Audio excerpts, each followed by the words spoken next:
If you've tuned into some of these financial programs on CNBC or Bloomberg, you're likely to come across right-wing talking points about inflation.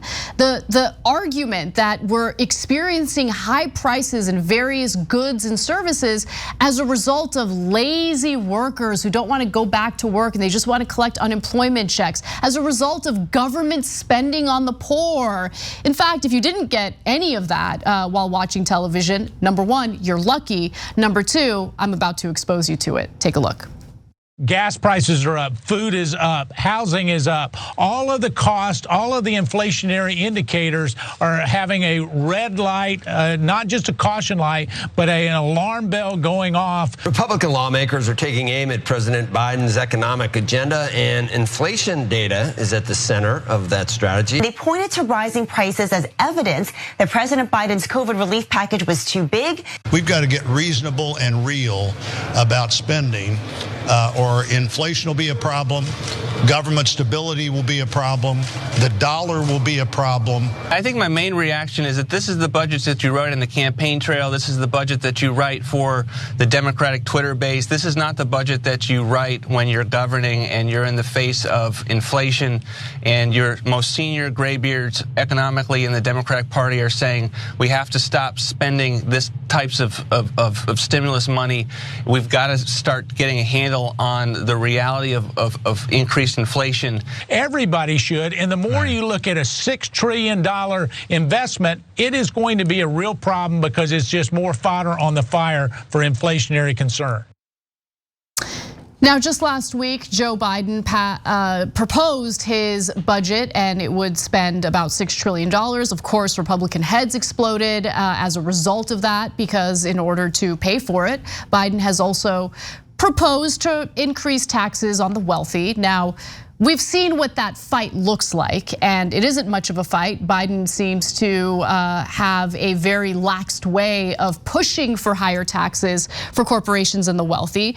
But it is worth tackling the dominant talking point by these Republicans in regard to inflation, because inflation is pretty relevant. I think that it's also noticeable for many Americans. You go to the grocery store, for instance, and you probably have noticed that there's an increase in the price of food. There has been an increase in gas prices, the price of housing, something that we've discussed quite a bit on this show. But there is certainly a far more accurate explanation for why inflation is happening. Don't buy what Republicans are selling you. It's not because the ordinary American worker is flushed with cash from the unemployment program. And it's certainly not because we're spending too much money on the country's poor. In fact, quite the opposite. We have a problem with the capitalist model that literally incentivizes keeping inventory low. And when you do that and deal with a shock to the system, as we've experienced with the coronavirus pandemic, well then it's gonna have an impact on the supply, and it's certainly gonna have an impact on inflation when demand is up, and that's what we're experiencing right now. So the New York Times actually did a pretty good piece on this, and they write that the breadth and persistence of the shortages, meaning inventory shortages, reveal the extent to which the just-in-time idea has come to dominate commercial life. This helps explain why Nike and other apparel brands struggle to stock retail outlets with their wares. It's one of the reasons construction companies are having trouble purchasing paints and sealants. It was a principal contributor to the tragic shortages of personal protective equipment early in the pandemic, which left frontline medical workers without adequate gear.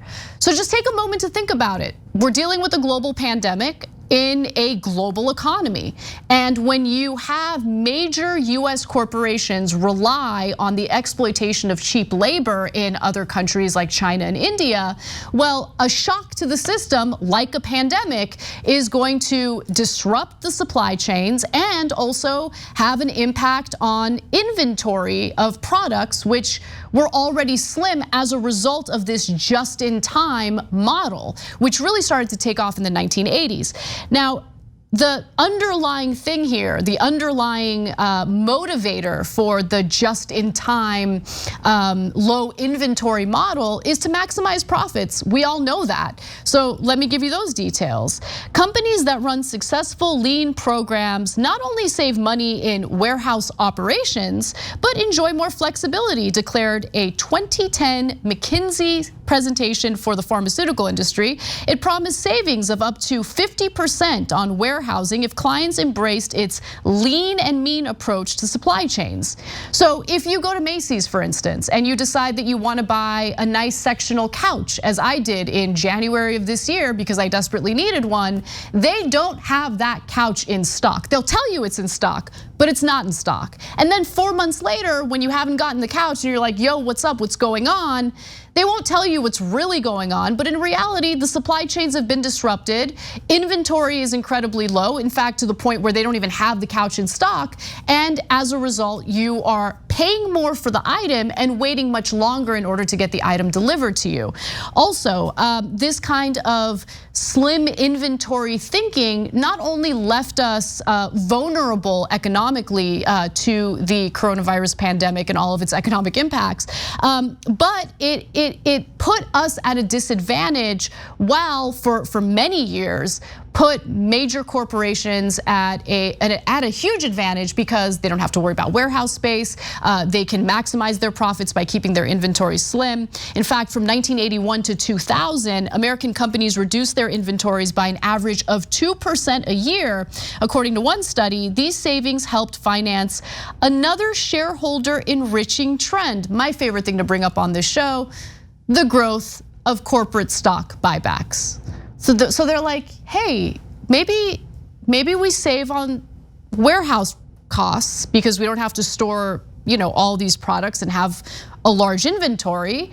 And we take the savings and we invest in our workers? No. Increase wages? No. Do something relevant to actually benefit and stimulate the economy? Of course not. We're just gonna artificially inflate the value of our shares by doing corporate stock buybacks, duh. And that's exactly what they've been doing. Part of what's been contributing to the rapid increase in home prices, for instance, is the cost of lumber. So as the New York Times points out, the pandemic has slowed sawmill operations, causing a shortage of lumber that has stymied home building in the United States. Now, of course, that's just one of many factors contributing to the high cost of housing in the United States. And one of the main things that is worth mentioning when it comes to the lack of inventory is this one part that's relevant to many of the products that we consume, everything from cars to computers, and that is the chip that is necessary for the manufacturing of these products. Intel, the American chip maker, for instance, has outlined plans to spend $20 billion to erect, which is a funny word to use in any context, but to erect new plants in Arizona, but that is less than the $26 billion that Intel spent on share buybacks in 2018 and 2019, money the company could have used to expand capacity. But why would they expand capacity when they can, again, further enrich themselves by artificially inflating the value of their stock? And then finally, the other thing to keep in mind, something that Republican lawmakers stay away from because they love those low interest rates. It's what the Federal Reserve is doing. When you keep interest rates low, that could certainly contribute to inflation. And it's actually kind of shocking that it's taken this long for the Federal Reserve's monetary policy to catch up to us. But it has had an impact. And whenever you hear about short-term inflation, keep in mind that short-term inflation can only be a reality if the Federal Reserve changes its behavior. But it seems to be unwilling to do so. Take a look. Fed is allowing inflation to overshoot and it's not reining it in. The reality, though, is that the Fed changed its inflation targeting policy last year to allow for inflation to run a bit. It's become a very different policy from what we are accustomed to with the Fed. Before, you could characterize the Fed's policy as taking away the punch bowl just as the party is getting going. Now, the Fed is likely to keep the punch bowl out for a while, even if some party goers get tipsy. So this is more of the quantitative easing that I've talked about on this show previously about, and it's an important topic to focus on because Jerome Powell, the head of the Federal Reserve, seems to think that the inflation that Americans are experiencing right now is just temporary. The only thing contributing to it is the lack of inventory, right? And the lack of supply and then the high demand by Americans for these products. And again, I just explained that that certainly does contribute to inflation. But when you have low interest rates and you hand money over to these banks, what do they do with that money? Do they actually lend it out to small businesses or average Americans so they can maybe start a business, buy a home, and do the things that they need to do to survive in this pretty brutal economy?